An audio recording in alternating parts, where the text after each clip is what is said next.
Now broadcasting from beautiful downtown Tallahassee, it's Classic Movie Reviews with Snark. Welcome to today's show. My name is John. As always, you can subscribe to the show on iTunes or follow the links to social media in the podcast show notes. You can also go to snarkymoviereviews.com to read notes, bios, and other random movie thoughts.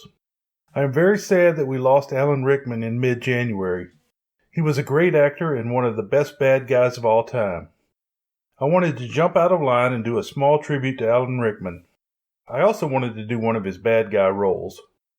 That really limits the pool to Die Hard 1988, Robin Hood, Prince of Thieves 1991, or Quigley Down Under 1990. I settled on Quigley Down Under 1990 as it may be the least known of Rickman's villains. I will jump right in with Alan Rickman, who played Elliot Marston, an Australian rancher with an obsession with the United States Wild West. Rickman was born in London in 1946. He attended Chelsea College of Art and Design, where he studied graphic designs. He undertook graduate studies at the Royal College of Arts before opening and running a successful graphic design company with several friends. Finally, his love of theater led him to audition for the Royal Academy of Dramatic Arts. At the age of 26, he received a scholarship to study acting.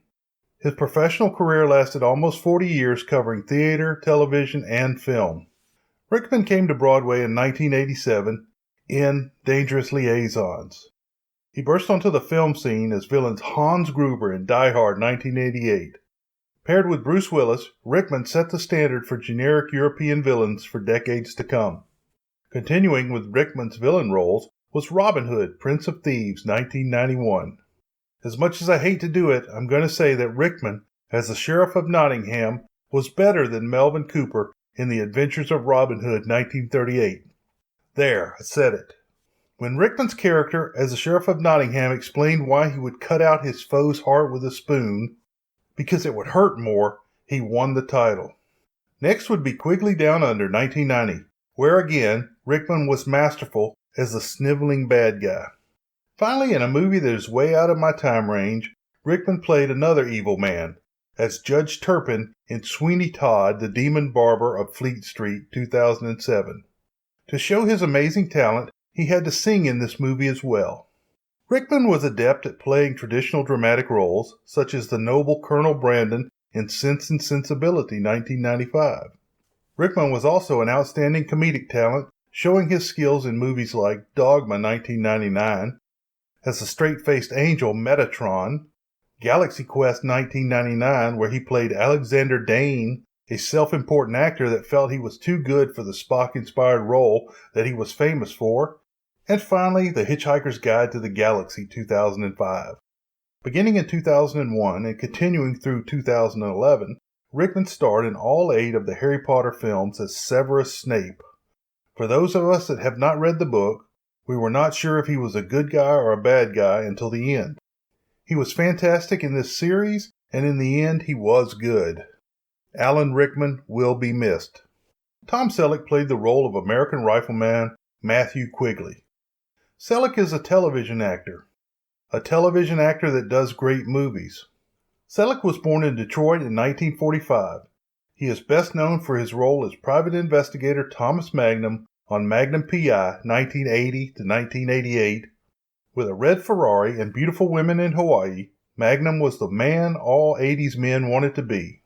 Selleck had recurring roles on Friends beginning in 1994 and on Las Vegas beginning in 2003. However, he has been the anchor on Blue Bloods from 2010 to present as Commissioner Frank Regan. Selleck's first role was in Myra Breckinridge 1970 in the role of Stud. He had a small role in Midway 1976 and played a murder victim in Coma 1978. However, better things were to come. I think his first leading role was in High Road to China 1983, where he played drunken and war-weary pilot Patrick O'Malley. He played a jewel thief in Lassiter 1984, but Runaway 1984 was much better, with Kiss frontman Gene Simmons as the bad guy and acid-shooting spider robots. Selleck was a cop trying to stop the bad guy. Selleck's biggest hit was 3 Men and a Baby 1987, which appears to be taken from The Three Godfathers, 1948. He played a falsely convicted man in An Innocent Man, 1989, and a romantic thriller in Her Alibi, 1989. This was followed by a sequel to Three Men and a Baby, 1987, Three Men and a Little Lady, 1990. That was followed by what I believe to be the best film, Quigley Down Under, 1990, where Selleck played an American rifleman caught in an ethnic struggle in Australia. Selleck did a great job as an American baseball player that had to go to Japan to find work in Mr. Baseball 1992 as cultural conflicts ensued. Laura San Giacoma played the role of Crazy Cora, who in the movie was in fact crazy. Laura was born in New Jersey in 1962. She obtained a fine art degree at the Carnegie Mellon School of Drama before heading to New York. She was successful in television roles and on stage on both coasts. Her first film was Sex, Lies, and Videotape, 1989. She played the prostitute friend opposite Julia Roberts in Pretty Woman, 1990. She continued working with Vital Signs, 1990, and Quigley Down Under, 1990, where she played a very off-kilter character. Laura continued to make movies through the 1990s, but she had a large role in the television miniseries The Stand in 1984. Laura had a comedy role as one of Stewart's friends in Stewart Saves His Family, 1985. Laura was in a television series, Just Shoot Me, 1997 to 2003. She has taken fewer roles since her series ended, but she is still active. Tom Bonner played Dobkin, Marston's head man. This Australian was in a show called Skippy Skippy, 1967. The show was very similar to Gentle Ben with a kangaroo and not a bear, or Lassie without a dog. Bonner's movies include The Man from Snowy River, 1982, and Quigley Down Under, 1990, both of which were set in Australia. Story. The movie begins with someone leaving California and sailing to Western Australia. When American cowboy Matthew Quigley, Tom Selleck, begins to get off the boat, a man is pushing an older couple towards the gangplank.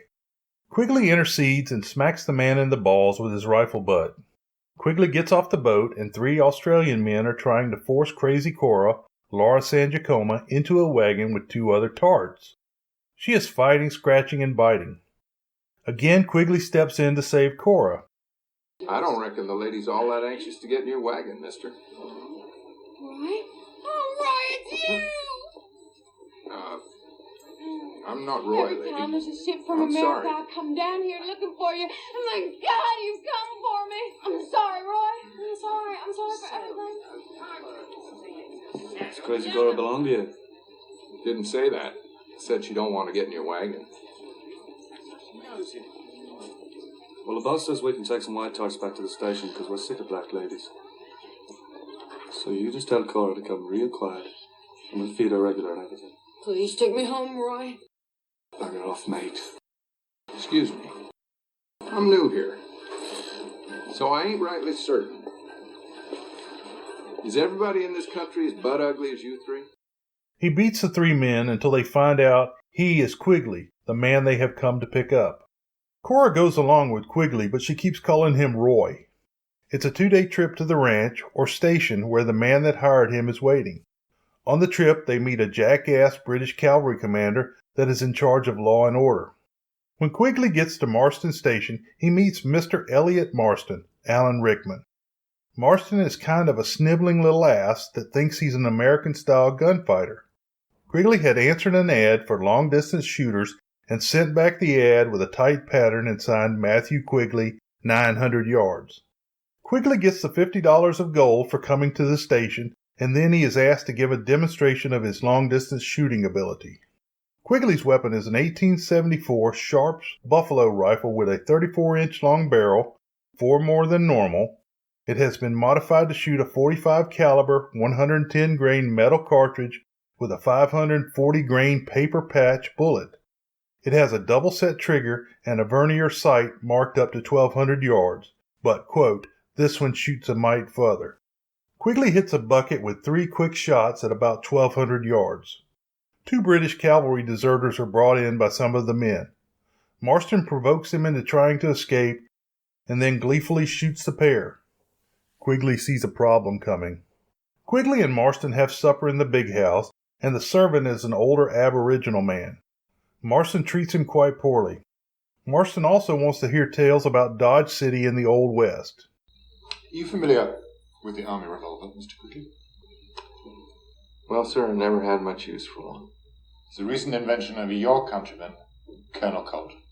God created all men. They say Sam Colt made them equal, more or less.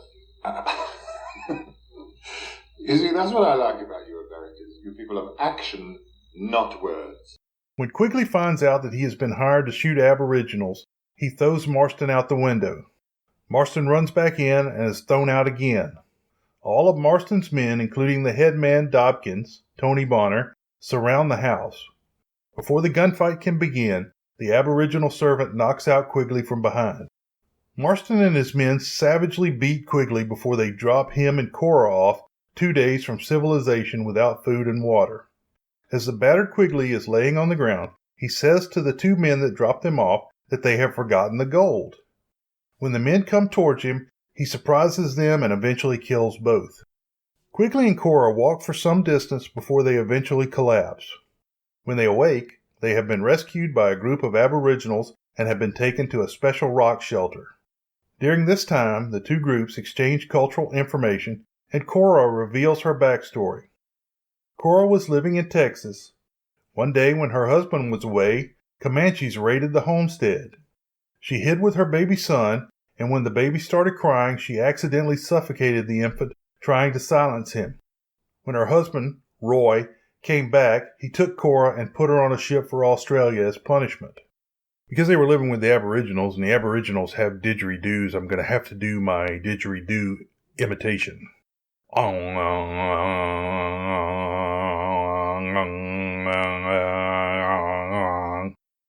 That's enough of that. One morning, Quigley and Cora wake up, and the Aboriginals have already headed out.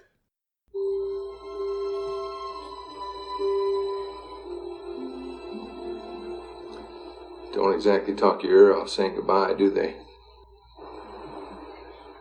The Johnsons are always like that. What? Remember the church social last year? They ate everybody's jams and pies and left without saying a word? Well, it's their own fault for inviting them again this year. It's not long before they see 4 of Marston's men bearing down on the Aboriginals. Quigley shoots 3, and the 4th escapes, eventually letting Marston know Quigley is still alive. As they travel, they see more of Marston's men driving a group of Aboriginals over a cliff. Quigley shoots 2 of the 6 men, and the rest escape. Cora finds an Aboriginal baby among the dead. As she begins to take care of the child, she is slowly recovering and becoming not crazy Cora. Quigley leaves Cora and the baby behind in a rock shelter. He has to get food and more ammo, but he leaves her well armed. On the first night he is gone, a pack of dingoes, wild Australian dogs, attack Cora and the baby. At first she is trying to quiet the child, and it appears she is about to repeat the smothering incident from Texas. Daddy be home soon. Daddy be home soon. Daddy be home soon. Daddy be home soon. Don't cry. Don't cry. Don't cry. Daddy be home soon. Daddy be home soon. Daddy be home soon.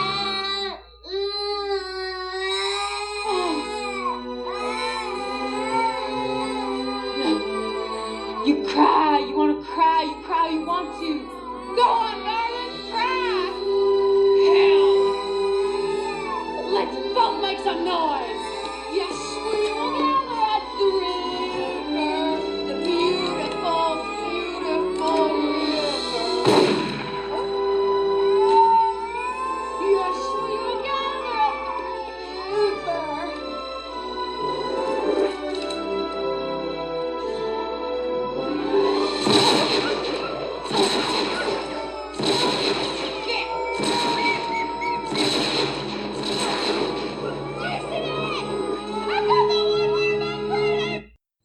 However, she turns into a dingo fighter. Quigley makes it to town where he finds help among the Marston haters. However, a group of Marston's men see Quigley and attack. This results in one of the helpers being killed and a building being burned. Quigley goes back to where he left Cora and the baby. He finds Cora laying among dead dingoes, and both she and the baby are fine. Quigley takes Cora and the baby to town. Cora returns the baby to the Aboriginals. 2 things have happened. She is sane and now knows Quigley is not Roy, and secondly, she and Quigley are deeply in love. The couple says their final farewell as Quigley goes for the final showdown with Marston. Quigley sets up on a hill overlooking the station and begins to snipe Marston's men. Marston's group slowly flanks Quigley until the remaining three are able to capture him. Of course, they beat him senseless before Marston stands Quigley up for an American-style quick draw contest. They stick a revolver in Quigley's waistband.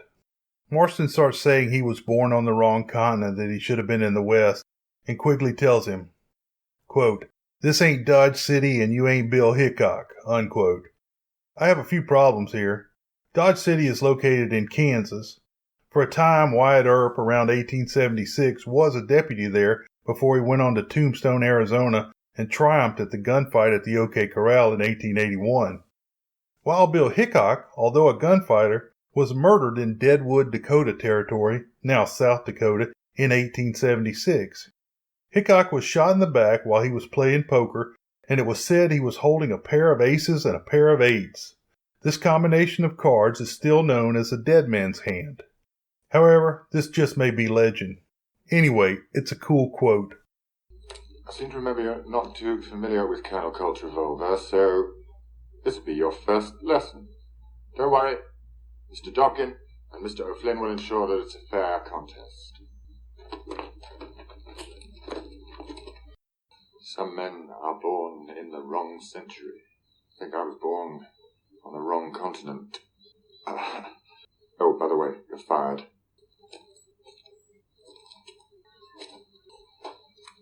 This ain't Dodge City, and you ain't Bill Hickok.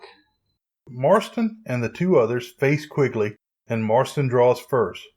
Quigley pulls his pistol and shoots all three men in rapid succession before any of them fire a shot. Marston falls to his knees, then to the ground in disbelief, and Quigley says, quote, "Just because I said I never had much use for one doesn't mean I don't know how to use one," unquote.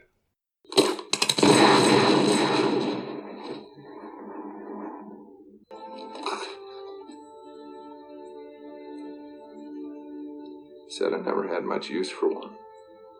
Never said I didn't know how to use it. The Aboriginal man that knocked Quigley out and two Aboriginal women that were there leave the station and return to the wild. About this time, the jackass British cavalry officer comes in with his troop and states that he might just shoot Quigley down. They look up on the hills and the Aboriginals line the cliffs in old American movie style. The jackass beats a retreat. Quigley travels to the port city where he first arrived. As he is buying his ticket, Cora comes in, looking great in a new red dress. She tells him his real name and the pair kiss as the movie ends. World famous short summary. Couple goes on an extended first date. Okay folks, it's time to sign up for my email list as the free EPUB for subscribers is out. It's almost 200 pages, has 50 reviews that are cleaned and cross-referenced, and original artwork. If you want a copy, it's completely free to list members. If you enjoyed this week's show, please tell your friends, and it will really help if you drop over to iTunes and give me a review. If you want to comment, recommend a movie, or just say hi, follow the links in the show note to my site. Beware the Moors.